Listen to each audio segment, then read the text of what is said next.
Desdemona soon fell asleep. Desdemona শীঘ্রই ঘুমিয়ে পড়ল। Othello entered the room full of dark purpose, which he had meditated of putting her lady to death.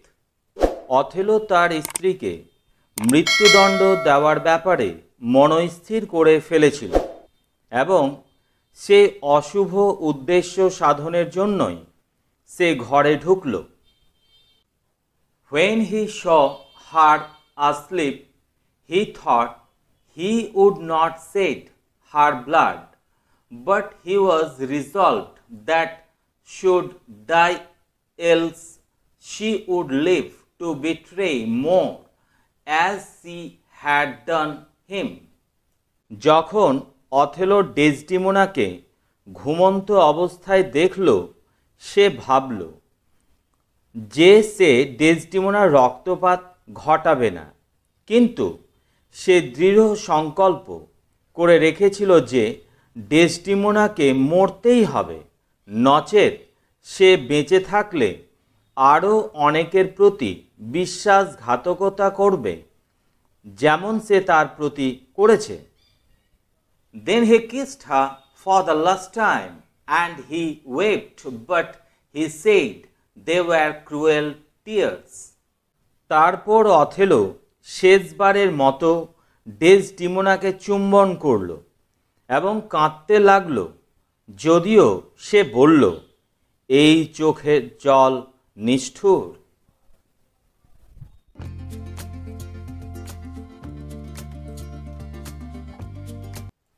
Desdemona was awakened with his kisses.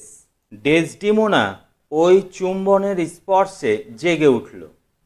She looked upon Othello and she saw him know his lips and roll his eyes. সে অথেলোর দিকে মুখ তুলে তাকালো এবং দেখল যে সে তার ঠোঁট কামড়াচ্ছে আর তার চোখ পাকাচ্ছে। She knew he was always fatal when he looked so. Desdemona জানত অথেলো যখন এমন করে তখন সে সর্বনাশা হয়ে ওঠে। He told her to prepare for death and to say her prayers, for he would not kill her soul. Othello ডেসডিমোনাকে মৃত্যুর জন্য প্রস্তুত হতে বলল এবং শেষবারের মতো আত্মার মুক্তির জন্য প্রার্থনা করতে বলল, কারণ সে তার আত্মাকে হত্যা করবে না। Desdemona begged for mercy and to know her fault. Desdemona ক্ষমা প্রার্থনা করল এবং তার দোষ কি তা জানতে চাইল। Then he named Cassio and the handkerchief which he said she had given him, and as the guiltless lady was proceeding to clear herself, he suddenly would hear no more, but covering her up in the bed clothes, stifled her till she died. তারপর সে ক্যাসিওর নাম উল্লেখ করল এবং সেই রুমালের কথা বলল যা সে ক্যাসিওকে দিয়েছে, বলা হলো। এবং ওই নির্দোষ নারী যখন নিজের সম্পর্কে পরিষ্কার করে বোঝাতে যাচ্ছিল, ঠিক তখনই হঠাৎ অথেলো আর কিছু শুনতে রাজি না হয়ে ডেসডিমোনাকে বিছানার চাদর দিয়ে জড়িয়ে শ্বাসরোধ করে হত্যা করল।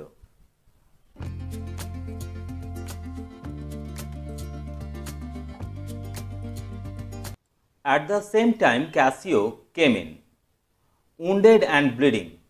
ঠিক সেই সময় ক্যাসিও আহত ও রক্তাক্ত অবস্থায় ভিতরে এসে উপস্থিত হলো। Iago had set one of his men to assassinate him, but the fellow was unable to kill Cassio. ইয়াগো ক্যাসিওকে হত্যা করতে তার একজন অনুচরকে দায়িত্ব দিয়েছিল, কিন্তু সেই ব্যক্তি ক্যাসিওকে হত্যা করতে ব্যর্থ হয়।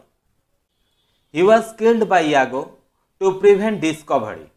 সত্যের উদ্ঘাটন যাতে না হয় সেই জন্য ইয়াগো ওই মানুষটিকে হত্যা করে।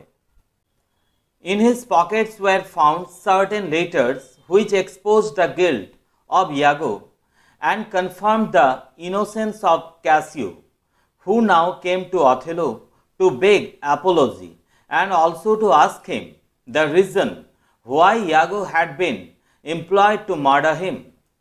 তার ওই পকেটের মধ্যে কিছু চিঠি পাওয়া যায় যার দ্বারা ইয়াগোর অপরাধ সকলের সামনে প্রকাশিত হয় এবং ক্যাসিওর নির্দোষিতা প্রমাণিত হয়। এখন ক্যাসিও অথেলোর কাছে ক্ষমা প্রার্থনা করতে এলো এবং আরও জানতে চাইল কি কারণে ইয়াগোকে নিয়োগ করা হয়েছিল তাকে হত্যা করার জন্য।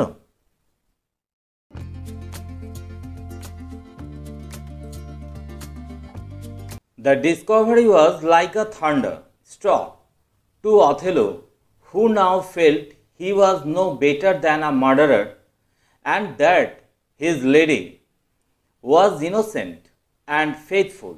এই সত্য উদ্ঘাটন অথেলোর কাছে বজ্রাঘাতের মতো মনে হলো। সে এখন বুঝতে পারল যে সে একজন খুনি ছাড়া আর কিছু নয় এবং তার স্ত্রী ছিল নির্দোষ এবং বিশ্বস্ত। Extreme anguish made life intolerable and killed himself, falling upon his sword and throwing himself upon the lifeless body of his dear wife. চরম মানসিক যন্ত্রণা বোধ তার জীবনকে অসহ্য করে তুলল এবং সে নিজেকে হত্যা করে তার প্রিয়তমা স্ত্রীর নিষ্প্রাণ দেহের ওপর লুটিয়ে পড়ল।